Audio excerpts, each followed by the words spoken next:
जय माता तांबा। आप सभी का स्वागत है ओकल्ट ज्ञान यूट्यूब चैनल पर।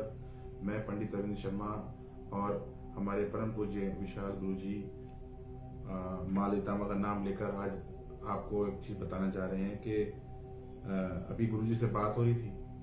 31 दिसंबर सभी के लिए बहुत खास पल, नए वर्ष की शुरुआत भी होती है, दुनिया भर में उत्साह भी होता है, नई चीजों का संकल्प लिया जाता है, नई विचारधारा और नई टारगेट, नए जीवन में प्राप्ति के लिए संघर्ष की शुरुआत हो जाती है। तो गुरुजी क्या है इस बार 31 दिसंबर को क्या करने जा रहे हैं? पिछली बार जो किया था उससे साल का आनंद अभी तक है और इतना सुंदर अनुभव रहा हर बार। उस 31 दिसंबर से अब तक मैं आपको शब्दों में बयान नहीं कर सकता। इस बार आप क्या करवाने जा रहे हैं, क्या लेके आए हैं अपने साधकों के लिए, भक्तों के लिए? जय माँ ललितांबा। देखिए, आप सबको यह सूचित करते हुए बड़ा ही हर्ष हो रहा है कि पिछले वर्ष का कार्यक्रम हम लोगों का बहुत ही सफल रहा, बड़ा ही सुंदर तरीके से आप लोगों के प्रयास से सफल हुआ। उसके लिए आप सबको कोटि कोटि धन्यवाद। और आगामी 31 दिसंबर 2024 की रात्रि में फिर इस बार पुनः श्री श्री यंत्रम विश्व कल्याण ध्यान यज्ञ के अंतर्गत श्री यंत्र का ध्यान, श्री विद्या का यज्ञ, साथ में आवरण पूजा का कार्यक्रम रखा गया है। यहाँ पर श्री यंत्र की विशेष पूजा पद्धति जो है, जो वहां आने वाले लोग हैं उनको कराई जाएगी। इसमें आने वाले के लिए अपने अपने श्री श्री यंत्रम को लाना अनिवार्य होगा और जो साधक जन जिनके पास में उपलब्ध नहीं है वह श्री श्री यंत्रम के लिए पहले से सूचित करेंगे ताकि उनके लिए उपलब्ध कराया जा सके। यदि किसी प्रकार से कोई भी जानकारी चाहिए हो इस कार्यक्रम के परिप्रेक्ष्य में, तो उसके लिए हमारे अर्जुन राम जी, पंडित रविंद्र शर्मा जी, सर्वेश गुप्ता जी, आचार्य श्री राम सेवक जी एवं डॉक्टर संजय पांडे जी, ये लोग हमारे सहयोगी गणों में से जो कि इस कार्यक्रम को सफल बनाने के लिए रात दिन जुटेंगे। यहाँ पर रमन भटनागर जी भी हम लोगों का सहयोग पूरी तरीके से करने के लिए तैयार हैं।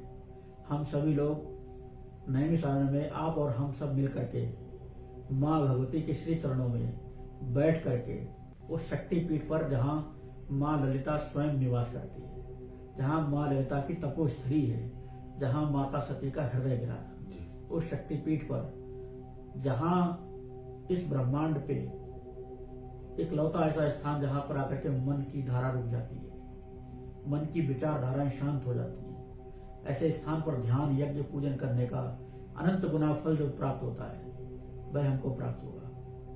और उसमें भी 31 दिसंबर ही क्यों?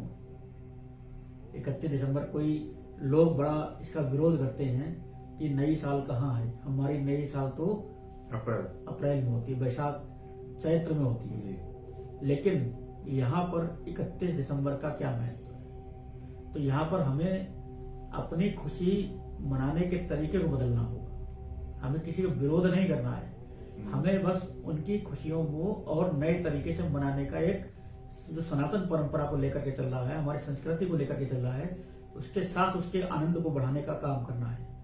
साथ में जो यहाँ पर कुछ इस प्रकार के भी कर्म लोग अपनी खुशी के अंतर्गत कर देते हैं, जो अनजाने में ही सही, वो नहीं चाहते हैं कि कोई ऐसा काम हमसे हो जिसमें किसी को दिक्कत हो, लेकिन फिर भी उनको नहीं पता है कि उससे वो कितनी बड़ी लोगों के लिए मुसीबतें खड़ी कर सकते हैं। वो मुसीबतें क्या हो सकती हैं कि ब्रह्मांड की चेतना में, ऊर्जा में जो परिवर्तन होते हैं वो इस ब्रह्मांड पे हो रहे कार्यों के द्वारा होते हैं। यदि हम यहाँ पर यज्ञ करते हैं, हवन पूजन प्रार्थना चालीसा पाठ आदि करते हैं, तब उसकी ऊर्जा अलग प्रकार की बनती है। और यदि यहाँ पर हम गाना गाते हैं, गालियां देते हैं, उल्टे सीधे श्राप लोगों को कोसते रहते हैं, तो उन शब्दों की ऊर्जा अलग प्रकार की बनती है। बिल्कुल सही कहा। तो नकारात्मक ऊर्जा जो है वो अपना नकारात्मक प्रभाव इस ब्रह्मांड पर ना जमा सके, उसके लिए हमें इस ब्रह्मांड को ढकने के लिए जो एनर्जी चाहिए है, वो हमें एनर्जी प्राप्त होती है श्री श्री यंत्रम से। इसीलिए इस कार्यक्रम का नाम रखा गया है श्री श्री यंत्रम विश्व कल्याण ध्यान यज्ञ, जिसके माध्यम से इस ध्यान प्रक्रिया के द्वारा हम उन नकारात्मक ऊर्जाओं की सफाई करके उनको पॉजिटिविटी में बदलेंगे, जो कि इस समाज की विचारधारा को नकारात्मक बनाने के लिए तैयार होती हैं। उनको हमें सकारात्मक रूप देना है।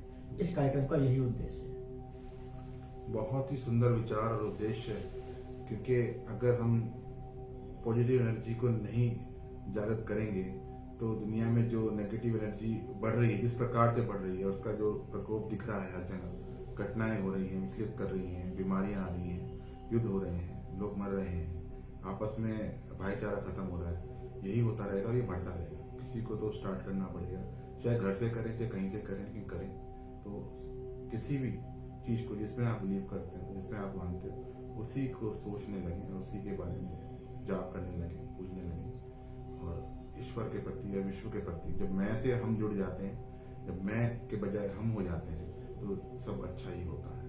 तो इसलिए हम सबके लिए आप भी करें और हम आप सबके लिए करें। बिल्कुल।